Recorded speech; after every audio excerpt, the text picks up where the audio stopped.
പ്രിയ കൂട്ടുകാരെ, എല്ലാവർക്കും സുഖമാണെന്ന് വിശ്വസിക്കുകയാണ്. എല്ലാവരും എക്സാം മോഡൊക്കെ ഓഫാക്കി വെക്കേഷൻ മോഡ് ഓൺ ആക്കുന്ന ഒരു സമയത്തായിരിക്കും ഈ വീഡിയോ നിങ്ങൾ കാണുന്നത്.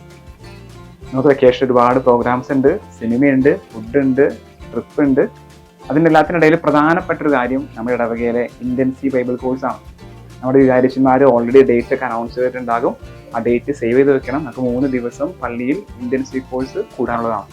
ഏതായാലും അച്ഛൻ വന്നിരിക്കുന്നത് ഇന്റൻസീവ് കോഴ്സിന്റെ UP-കാർക്കുള്ള ടെക്സ്റ്റ് ബുക്ക് പരിചയപ്പെടുത്താൻ വേണ്ടിയാണ്.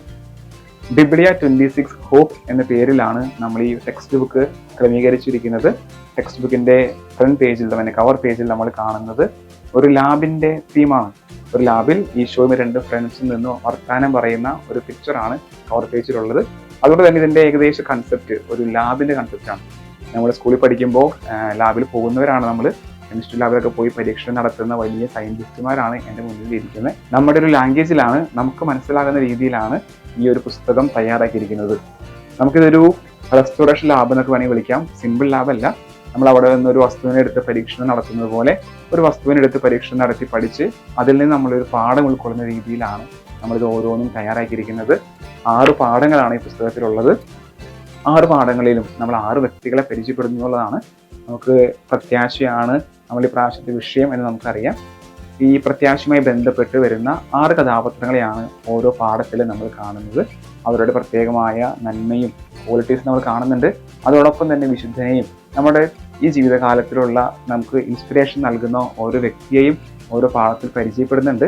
അങ്ങനെ നമ്മൾ ഓരോ പരീക്ഷണം നടത്തി ഓരോ പുസ്തകം പൂർത്തിയാക്കുമ്പോൾ നമുക്ക് ലഭിക്കുന്ന ഒരു സന്തോഷവും ഒരു പ്രചോദനവും ഉണ്ട്.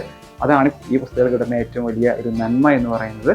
അങ്ങനെ 6 പേരെ പഠിച്ച് പ്രത്യാശയുടെ പുതിയ പുതിയ ഗുണങ്ങൾ നമ്മൾ സ്വായത്തമാക്കാനായിട്ട് സാധിക്കട്ടെ എന്ന് ആശംസിക്കുകയാണ്. നമുക്ക് ഓരോ പാഠത്തിലേക്കും കടക്കാം. 1ാമത്തെ ചാപ്റ്ററിൽ നമ്മുടെ മുന്നിലുള്ള ആർട്ടിഫാക്ട് എന്ന് പറയുന്നത് ഒരു മാപ്പാണ്. ഈ മാപ്പിന് ഒരു പ്രത്യേകതയുണ്ട്. ഇതിൽ വഴിയോ വീടോ ഒരു സിഗ്നൽ പോലും ഇല്ലാത്ത ഒരു മാപ്പാണ് നമ്മുടെ മുന്നിലുള്ളത്. ഇത് പഴയ നിയമത്തിൽ ദൈവം അബ്രാഹത്തിന് കൊടുത്തൊരു മാപ്പാണ്. ഒറ്റ വിളിച്ചിട്ട് പറഞ്ഞു, ഞാൻ കാണിച്ചു തരുന്ന ദേശത്തേക്ക് പോകാൻ പറഞ്ഞു. ഒരു വഴിയോ എങ്ങനെ എത്തുമെന്നോ ഒന്നും പറയാതെ കർത്താവ് നടത്തിയ ഒരു ട്രിപ്പിന്റെ കഥയാണ് അബ്രാഹത്തിന് പറയാനുള്ളത്. അപ്പോൾ അതുകൊണ്ട് അബ്രാഹത്തെ പറ്റി നമ്മൾ പഠിക്കുമ്പോൾ അബ്രാഹത്തുമായി ബന്ധപ്പെട്ട് നമ്മൾ മദർ തെരേസയെ കാണുന്നുണ്ട്.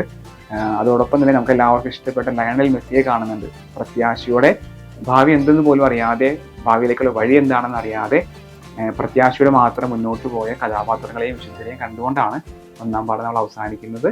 ഇത് പ്രത്യാശയുടെ ഒരു വലിയ കഥ നമുക്ക് പറഞ്ഞു തരുന്നുണ്ട്. 2ാമത്തെ പാഠത്തിൽ നമ്മൾ പഠിക്കുന്നത് ഒരു സിംഹാസനത്തെ പറ്റിയാണ്. സിംഹാസനം ജോസഫിന്റെ സിംഹാസനമാണ്. പഴയ നിയമത്തിൽ ജ്യേഷ്ഠന്മാർ തള്ളിക്കളഞ്ഞ ജോസഫിനെ ദൈവത്തിന്റെ പരിപാലന കൊണ്ട് ഈജിപ്തിലെ വലിയ സിംഹാസനത്തിലേക്ക് ഉയർത്തിയ കഥ പറയുന്ന ഒരു പാഠമാണ് 2ാമത്തെ പാഠം. ഈ പാഠത്തിൽ നമ്മൾ പഠിക്കുന്നതോടൊപ്പം വിശുദ്ധ ഡോൺ ബോസ്കോയെയും അതോടൊപ്പം തന്നെ നെൽസൺ മണ്ടേലയെയും പരിചയപ്പെടുന്നുണ്ട്. ഇത് നമുക്ക് വളരെ പ്രചോദനം നൽകുന്നതാണ് ഈ 2ാമത്തെ പാഠം. പ്രത്യാശയുടെ മുന്നോട്ട് നീങ്ങാൻ 2ാം പാഠം നമ്മെ തീർച്ചയായിട്ടും സഹായിക്കും. 3ാമത്തെ പാഠത്തിൽ നമ്മൾ കാണുന്നത് റൂത്തിനെ പറ്റിയാണ്. അതായത് മൊത്തം ലൈഫ് ഡ്രൈ ആവുമ്പോൾ, നമ്മളുടെ ജീവിതത്തിൽ ഒരു കാര്യവും നടക്കുന്നില്ല എന്ന് തോന്നുമ്പോൾ ഈ റൂത്തിന്റെ ഈ ജീവിതം 3ാമത്തെ പാഠം നമ്മെ സഹായിക്കും. ഇത് വളരെ പ്രചോദനമാണ്. ഈ പാഠം പഠിക്കുമ്പോൾ നമ്മൾ വിശുദ്ധ മോനിക്കയെയും കാണും. അതോടൊപ്പം തന്നെ നമ്മുടെ കഴിഞ്ഞ ദിവസങ്ങളിൽ വളരെ ട്രെൻഡിങ് ആയ നമ്മുടെ സഞ്ജു സാംസന്റെ ജീവിത കഥയും കൂടി നമ്മൾ വായിക്കുന്നുണ്ട്. പ്രത്യാശയോടെ ജീവിക്കാനായിട്ട് അത് നമ്മെ തീർച്ചയായിട്ടും സഹായിക്കും. ഈ 4ാമത്തെ പാഠത്തിൽ നമ്മൾ അല്പം മ്യൂസിക്കൽ ആവാണ്. നമ്മൾ പരിശോധിക്കുന്ന വസ്തു ഒരു വീണയാണ്.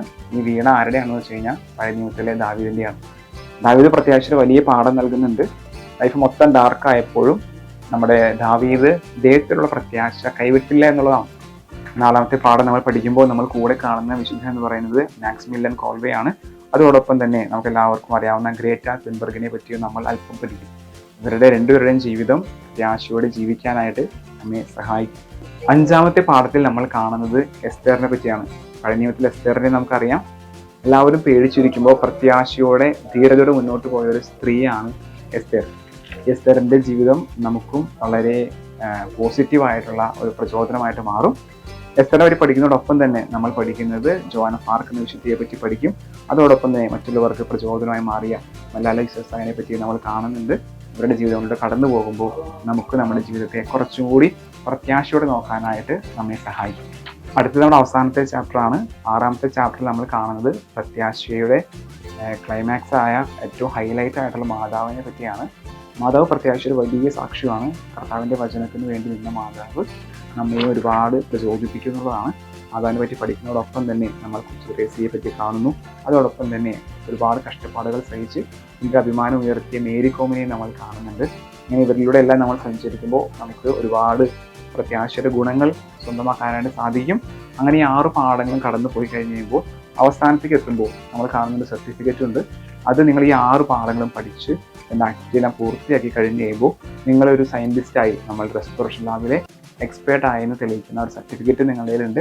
അത് എഴുതി പൂർത്തിയാക്കുന്നത് കൂടിയാണ് നമ്മുടെ ഈ പാഠഭാഗം അല്ലെങ്കിൽ നമ്മുടെ പുസ്തകം പൂർണ്ണമായിട്ടും അവസാനിക്കുന്നത്. അങ്ങനെ നിങ്ങൾക്ക് നല്ല രീതിയിൽ ഒരു വളരെ ഇൻട്രസ്റ്റിംഗ് ആയ രീതിയിൽ ഈ 6 കഥാപാത്രങ്ങളെ പഠിച്ച് പ്രത്യാശയോടെ ജീവിതം മുന്നോട്ട് കൊണ്ടുപോകാനുള്ള ദിവസങ്ങളായിട്ട് നമ്മുടെ ഇന്ത്യൻ സ്പോർട്സ് മാറട്ടെ എന്ന് ആശംസിക്കുകയാണ്. അതിൻ്റെ ഭാഗമായ ഈ ടെക്സ്റ്റ് ബുക്ക് എല്ലാവരും ശ്രദ്ധയോടെ വായിക്കാനും എല്ലാവർക്കും ആക്ടിവിറ്റി ചെയ്ത് ഏറ്റവും മനോഹരമായ ഓർമ്മയായി മാറാനും ഈ ടെക്സ്റ്റ് ബുക്ക് മാറി തീരട്ടെ എന്ന് ആശംസിക്കുകയാണ്. എല്ലാവർക്കും ഓൾ ദി ബെസ്റ്റ്.